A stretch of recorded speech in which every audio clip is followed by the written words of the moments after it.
흔들리는 이준석. 국민의힘은 대선 경선을 시작하기도 전에 유력 후보인 윤석열 전 검찰총장과 이준석 대표 간의 갈등이 점점 깊어지는 모양새입니다. 윤 전 총장 캠프의 이 발언이 도화선이 됐었죠. 그 발언부터 들어보겠습니다. 당대표 결정이라 할지라도요, 암만 대한민국의 대통령이라 할지라도 헌법과 법률에 근거하지 않은 거는 탄핵도 되고 그런 거 아닙니까? 이 경선준비위원회 활동 이런 것도 당연히 마찬가지죠. 근데 저희가 이렇게 분석할 때는 제도적 그 근거도 없고 관행상으로 그런 전례도 없습니다. 윤석열 캠프의 신지호 실장이 탄핵 발언을 한 건 당 경선위원회가 예비 후보들 논의 없이 오는 18일과 25일 예비후 합동 토론을 열겠다 이렇게 밝히면서인데요. 그러자 신지호 전 의원 정무실장이 탄핵을 꺼냈고요. 이준석 대표가 공격 목적이 이거였냐 이렇게 반격에 나섰습니다. 그런데 윤 전 총장이 이준석 대표에게 이해해달라 이렇게 양해를 구하는 전화를 하면서 그리고 이준석 대표가 신뢰하겠다고 밝히면서 봉합되는 듯 그렇게 보였는데요. 여기서 끝이 아니었습니다. 네, 이렇게 이 대표와 윤 전 총장의 갈등이 봉합되는 듯 보였는데요. 바로 다음 날인 어제 이른바 친윤계 재선의원 16명이 공동 성명을 냈습니다. 그 내용 들어보시겠습니다. 이준석 대표가 내부를 향해 쏟아내는 말과 글에 대하여 깊은 우려를 표하지 않을 수 없습니다. 이 대표를 선택한 당원과 국민의 뜻을 깊이 헤아려 정권 교체를 위한 단합, 외연 확장을 위해 노력해 주실 것을 간곡히 부탁드립니다. 이를 위해서는 대선 주자 측 모두가 공감하는 중립적이고 공정한 경선 관리에 만전을 기해야 합니다.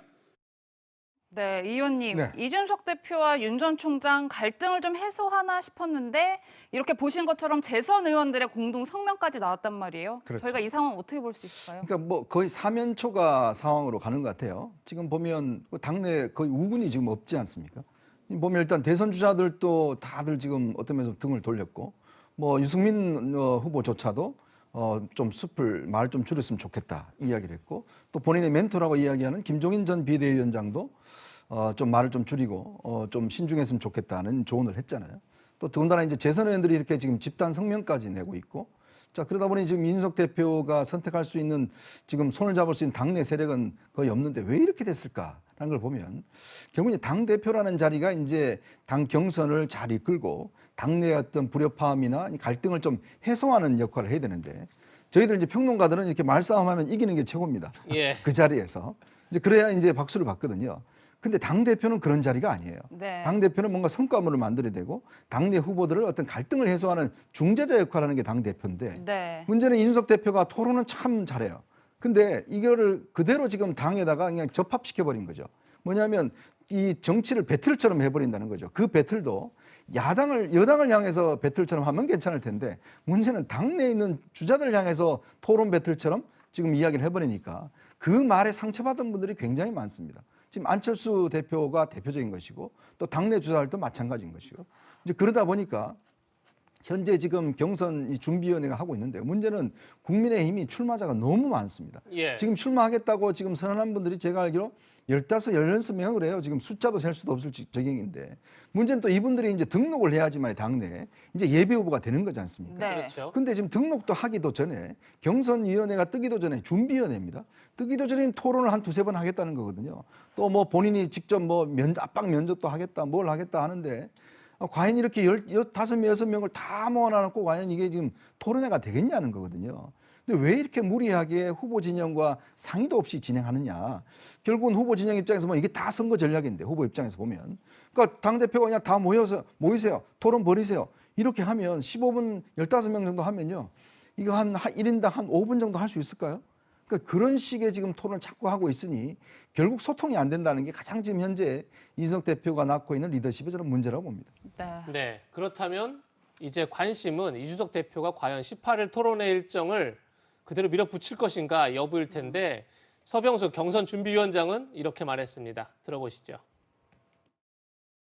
이준석 대표가 이제 뭐 페이스북에서 이제 네. 정책 뭐 비전 발표 형식으로의 전환도 논의한다 뭐 이런 식으로 얘기는 하셨거든요. 그래 언제 왜 나한테는 말씀도 안 하시고 그런 이야기를 하시면 곤란한 거 아닌가요? 어쨌든 우리 경선준비위원회에서는 그 틀을 그대로 유지를 하고 다만 이제 토론회 아까 말씀드렸던 대로 토론회 방식에 관해 가지고는 대리인들 의견을 좀 참조를 하겠다. 최고위원회가 부여한 그런 권한을 최고위원회가 이런저런 이야기를 한다는 것은 이해할 수 없다는 말씀을 드립니다.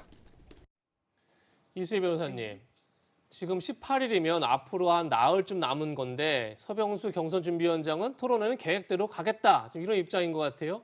예. 아마 이준석 대표는 지금 토론회를 발표회로 변경 가능한지 그런 의견을 수렴 중이다 했지만 어쨌든 18일 날 토론회든 발표회든 열겠다. 이런 입장인 것 같은데 어떻게 보십니까? 뭐 이준석 대표가 얼마나 시달렸으면 저렇게 변경하게 가능한지 의견 수렴을 하겠다라고 하는데 어제 실무자들이 모여서 각 후보의 실무자들이 모여서 토론회 순서 번호도 뽑고 그 형식도 다 설명을 듣고 18일 날 토론회를 하는 것으로 합의를 하고 온 것으로 알고 있습니다. 예. 토론회는 순서대로 원칙대로 진행이 될 거고요. 경준이라고 하는 것이 최고위에서 경선과 관련해서 경준이의 고난을 위임한다라고 의결을 해서 네. 그 고난을 위임받은 곳이에요. 그렇기 때문에 경준이의 결정에 대해서는 각 후보 진영에서 존중하는 것이 맞고 그리고 또 하나는 지금 국민의힘의 대표와 최고위원회의 경우에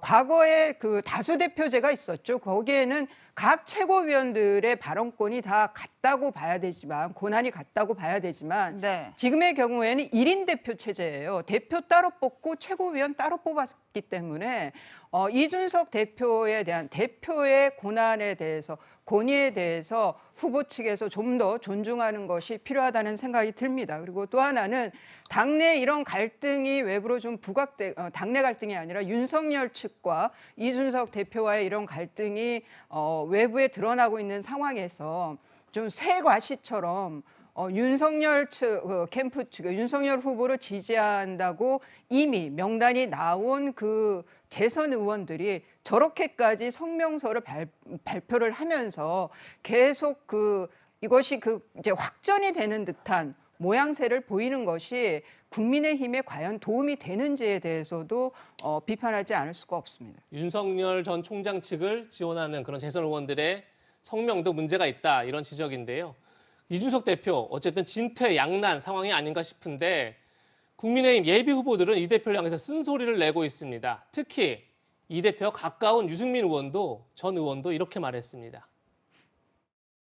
좀 말도 좀 줄이고 일정도 좀 줄이고 좀 당의 여러 가지 그런 문제에 대해서 깊이 좀 생각을 할 그런 여유를 좀 가졌으면 좋겠다. 당대표께서 크게 보고 당의 어떤 변화 혁신 여기에 집중을 해서 그런 모습을 보여준다면 당내 갈등이나 잡음이나 이런 부분은 다 풀릴 수 있는 문제라고 생각을 합니다. 예, 유승민 전 의원에 이어서 원희룡 전 제주지사도 이준석 대표의 오만과 독선 좌시하지 않겠다 이런 글을 올렸습니다. 자신의 손바닥 위에 대선 후보들 올려놓고 자신이 기획 연출한 예능 프로그램에 출연시키려 한다 이렇게 비판한 건데요. 최진봉 교수님, 이준석 대표 리더십 위기를 맞은 건 분명해 보여요. 그렇죠. 위기를 맞았죠. 어려울 거예요. 제가 볼 땐 그렇게 보이고요. 이준석 대표가 어떻게 이제 앞으로 대응하느냐 중요하다고 저는 봐요. 일단 대선 후보들 경선 관리는 일정 부분 대선 후보들과 협의가 필요한 부분이 분명히 있습니다. 아무리 대표라 하더라도 대표가 너무 일방적으로 모든 걸 결정할 수는 없어요. 그러니까 대선 과정에서 경선 후보들 사이에 여러 가지 갈등 요소를 조율하는 그 역할을 하는 거 아니겠습니까? 그런 차원에서 본다고 하면 이준석 대표가 너무 말을 많이 하는 건 저는 별로 좋지 않다고 생각해요. 지금 그 유승민 의원도 본인은 사실은요, 이준석 대표가 말을 많이 하면 계속 오해를 불러일으키는 중에 하나가 뭔지 아세요? 유승민 후보를 지지하는 거 아니냐 이런 오해예요, 사실. 네. 그러니까 본인이 그 의도가 있든 없든 어쨌든 윤석열 후보 측의 사람들과 갈등을 계속 이렇게 부추기고 이게 보이게 되면 부딪히게 되면 예. 유승민 전 의원을 지지하기 그렇죠. 위한 거 아니냐 그렇게 이런 이제 오해를 오해를 낳습니다. 불러일으키죠. 그러니까 유승민 의원 입장에서 상당히 부담스러울 거예요. 저런 얘기들이. 그러니까 윤석열 후보 측과 이준석 대표가 부딪히는 것은 유승민 후보 입장에서 결코 그렇게 좋은 영향을 미치지 않기 때문에 그런 부분을 좀 주의할 필요가 있고 대표가 경선을 관리하는데 중립성을 지켰다는 모습을 보이는 모습으로 약간의 변화가 필요하지 않나 이런 생각을 합니다. 네. 그렇다면 윤석열 전 총장은 어떤 입장일까요? 18일 토론회에 참석할지를 두고 이렇게 이야기했습니다. 들어보시겠습니다. 이준석 대표랑 갈등 양상이 자꾸 비춰지고 있는데 그래서 제 입장에서는 갈등할 아무런 이유가 없고 그동안도 잘 소통을 해왔고 그러고 지금 있기 때문에 글쎄 그렇게 비춰지는 것이 저로서는 사실은 좀 이해가 안 됩니다. 다른 또 후보들과 당의 최고위 그리고 또 저희 캠프의 입장 등을 좀 종합해서 늦지 않게 결정하도록 그렇게 할 생각입니다. 네, 이 의원님 일단 어제 당 경준위에서 준비한 간담회에는 윤 전 총장 측은 참석을 안 한 걸로 알려졌는데 네, 원희룡 지사도 참석 안 했고요. 네, 예. 일단 본인은 늦지 않게 결정하겠다 이런 답을 했어요, 보신 대로. 네. 과연 어떻게 될까요? 그래서 아마 윤 후보 측에서는 이제 18일이 김대중 전 대통령의 이제 돌아가신 기일로 알고 있습니다. 그래서 원래 이제 이 호남 쪽 공약을 위해서 이제 그날 이제 광주를 좀 내려가는 일정을 사전에 잡아놨던 걸로 알고 있어요. 근데 지금 이제 한 7분짜리 정도 말할 수밖에 없는 이 경준이 주최 토론회에 참석을 해야 되는 것인데, 그러니까 참 후보 진영에서 보면 지금 일단 후보들 같은 경우는 각자 자기의 전략에 따라서 지금 뭔가 선거운동을 벌이고 있지 않습니까? 그리고 또 9월달 되면 이 후보들이 이제 다 공적 등록을 하고 등록하려면 일단 돈을 한 1억 원 정도 내야 돼요. 그러면 이제 15명 후보 중에서 그냥 말만 한다는 사람도 대충 좀 정리가 되고 그러면 일단 공천 시작이 되는 거 아니겠습니까? 네. 그때 되면 또 이제 선관위 차원의 토론회가 많이 있습니다. 한 두세 달 동안 토론회가 계속 있는데 굳이 이렇게 그냥 쭉 모아놔놓고 하는 발표회처럼 하는 토론회? 과연 이게 이렇게 했을 경우에 어떤 효과가 있을까? 이거 중계하는 TV 있을까요? 못합니다. 한 2시간 이상 어떻게 중계를 하겠습니까? 그럼 뭐 유튜브로 할 텐데 바쁜 지금 대선 후보들을 전부 다 모아놓고 한 2-3시간 동안 그냥 토론도 아닌 사실상 이런 걸 하겠다고 하니 자꾸 고집하고 있으니 이게 과연 이 당 차원이나 후보들한테 도움이 되겠냐는 거예요. 물론 이제 아마 윤석열 후보 입장에서 보면 이제 당 전체의 어떤 이준석 대표와의 관계 고려 등을 해서 뭐 참여할 수도 저는 있다고 봅니다. 그러나 저는 지금 국민의힘이나 이 대표가 자꾸 자기 고집을 하기 이전에 이런 중요한 선거는요, 기본적으로 각 후보 진영들하고 상의를 해서 토론을 하면 됩니다. 근데 지금 그런 테이블이 안 만들어져 있잖아요. 이제 그런 데다가 자기가 딱 해놔놓고 따라오세요 라고 이야기를 한다라면 앞으로도 저는 이 갈등은 쉽게 끝날 것 같지는 않습니다. 네. 정치권 소식까지 짚어봤습니다. 세 분과는 여기서 인사드리겠습니다. 고맙습니다. 고맙습니다. 저희는 60초 광고 뒤에 돌아오겠습니다.